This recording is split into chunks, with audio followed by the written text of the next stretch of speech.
Hello అండి. అందరూ ఎలా ఉన్నారు?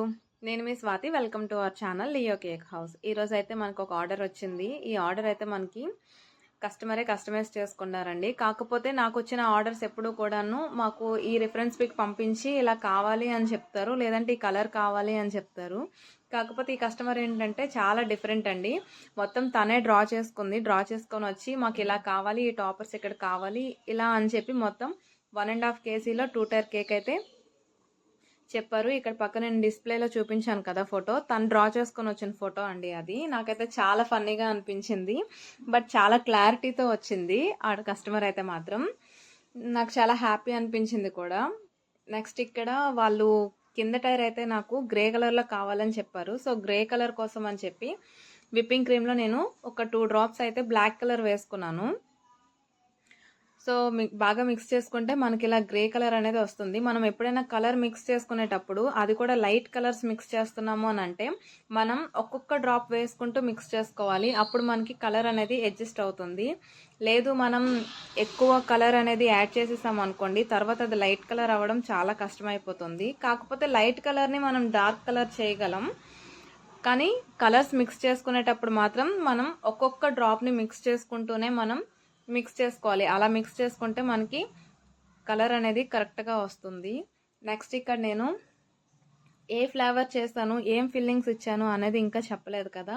ఇక్కడ నేనైతే బటర్ స్కాచ్ ఫ్లేవర్ అయితే చేసుకున్నానండి. నెక్స్ట్ ఇక్కడ నేను ఫిల్లింగ్స్ అయితే బటర్ స్కాచ్ నట్స్ని అయితే ఇచ్చాను. నెక్స్ట్ ఇక్కడ పై టైర్ అయితే మనకి ఎల్లో కలర్లో కావాలని చెప్పారు. సో అందుకని చెప్పి విప్పింగ్ క్రీమ్లో నేను ఎల్లో కలర్ని అయితే యాడ్ చేసుకున్నాను. సో ఇక్కడ విప్పింగ్ క్రీమ్ని నేను ఫైనల్ ఫినిషింగ్గా ఎల్లో కలర్ని యాడ్ చేసుకున్నాను కదా, దీన్ని అయితే ఫైనల్ ఫినిషింగ్గా ఇచ్చేసుకున్నాను. మనం ఫైనల్ కోట్ ఇచ్చేటప్పుడు చాలా నీట్గా ఇచ్చుకోవాలండి. మనకి స్మూత్గా వచ్చేంత వరకు మనం స్క్రాప్ చేసుకుంటూనే ఉండాలి. అప్పుడే మనకి ఫినిషింగ్ అనేది చాలా నీట్గా వస్తుంది. లేదు మనం ఇలా ఫైనల్ కోట్ ఇచ్చేటప్పుడు మన క్రీమ్ అనేది స్టిఫ్గా లేదు అనుకుంటే మనం ప్రిపేర్ చేసిన కేక్ ఎంతవరకు అయితే అంతవరకు మనం ఫ్రిడ్జ్లో పెట్టి ఒక 15 మినిట్స్ ఉంచి మళ్ళీ తీసి క్రీమ్ని అయితే అప్లై చేయండి. అలా అయితే మనకి స్టిఫ్గా ఉంటుంది.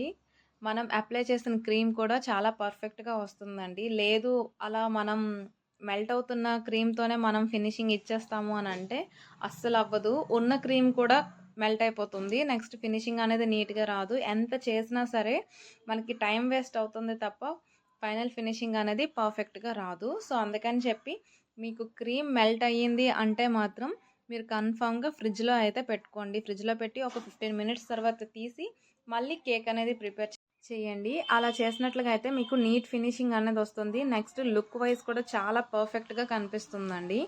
లేదు మేము ఇలానే చేసేస్తాము అని అంటే మీ క్రీమ్ మెల్ట్ అయిపోతుంది కానీ అక్కడ ఏ కేక్ కూడా పర్ఫెక్ట్గా రాదు.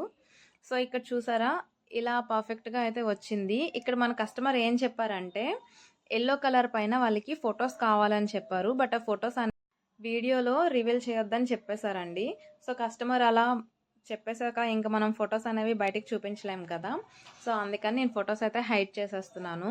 నెక్స్ట్ ఇక్కడ వాళ్ళు చెప్పిన ప్రకారం అయితే ఇక్కడ మనకి కింద టైర్లో గ్రాస్ అనేది రావాలని చెప్పారు. సో నేను గ్రాస్ నాజిల్తో అయితే ఇలా గ్రాస్లా విప్పింగ్ క్రీమ్ని అప్లై చేసేసుకున్నాను. సో ఇక్కడ పై టైర్ అనేది ఎలా స్టాక్ చేసుకోవాలి అనేది నేను ఇంతకుముందు మీకు వీడియోలో అయితే చూపించాను కదా. ఇలా టూత్ పిక్స్ కానీ మనం పెట్టుకున్నట్లుగా అయితే మనకి సపోర్టింగ్గా ఉంటుందండి పైన పెట్టే టైర్కి. సో ఇక్కడ నేను స్ప్రింకిల్స్ని అయితే యాడ్ చేసుకుంటున్నాను. ఎందుకంటే కింద అనేది బాగా ప్లెయిన్గా ఉంది. మన కస్టమర్ అయితే ఇలా చెప్పలేదు, బట్ ప్లెయిన్గా ఉంది. లుక్ వైజ్ కూడా అంత నీట్గా నాకు కనిపించట్లేదు అని చెప్పి స్ప్రింకిల్స్ అయితే యాడ్ చేసుకున్నాను ఇక్కడ. నెక్స్ట్ ఇక్కడ పై టైర్ పెట్టేటప్పుడు మాత్రం మనం 2 టైర్స్ కూడాను కేక్ అనేది కూలింగ్లో ఉండాలి. మినిమం 2 అవర్స్ అయితే ఉండాలండి. అలా ఉంటేనే మనకి కరెక్ట్గా స్టాక్ అవుతుంది. లేదు అని అంటే మాత్రం ఆ పైన ఉన్న టైర్ కేక్ వెయిట్ అనేది కింద టైర్ మీద పడడం వలన కింద టైర్ అనేది వంగిపోవడం లేదంటే ఇలా వాలిపోవడం అలాంటివి జరుగుతుంటాయి. సో ఇలా స్టాక్ చేసుకునేటప్పుడు మాత్రం జాగ్రత్తగా స్టాక్ చేసుకోవాలి. నెక్స్ట్ ఇక్కడ పైనుంచి ఒక టూత్ పిక్ అయితే మాత్రం కింద టైర్ వరకు వెళ్ళేంత వరకు మనం ఒక టూత్ పిక్ని ఇన్సర్ట్ చేసుకోవాలి. అలా ఇన్సర్ట్ చేసుకుంటే సపోర్టివ్గా ఉంటుందండి. కేక్ని డెలివరీ చేసేటప్పుడు ఎలాంటి ఊగిపోవడం, వాలిపోవడం, పడిపోవడం అలాంటివి ఏం జరగకుండా నీట్గా ఉండాలి అంటే మనం ఇలాంటి టూత్ పిక్స్ అయితే మాత్రం పెట్టుకోవాలి. లేదంటే డౌల్స్ అని చెప్పి బయట దొరుకుతుంటాయి మనకి, అవి కూడా మనం ఇన్సర్ట్ చేసుకోవచ్చు. సో ఇక్కడ మనకి ఎల్లో కలర్ పైన అయితే వాళ్ళు ఫొటోస్ కావాలని చెప్పారు కదా, సో అలా నేను ప్లెయిన్గా అయితే వదిలేసాను. నెక్స్ట్ ఇక్కడ వాళ్ళు అడిగిన టాపర్స్ అన్నీ నేను ఇక్కడ పెట్టేసుకున్నానండి, అన్ని ఫాండెంట్తోనే చేశాను. సో ఈ కేక్ ఎలా అనిపించిందో మీరు కామెంట్ సెక్షన్లో కామెంట్ చేయండి. Okay, bye bye.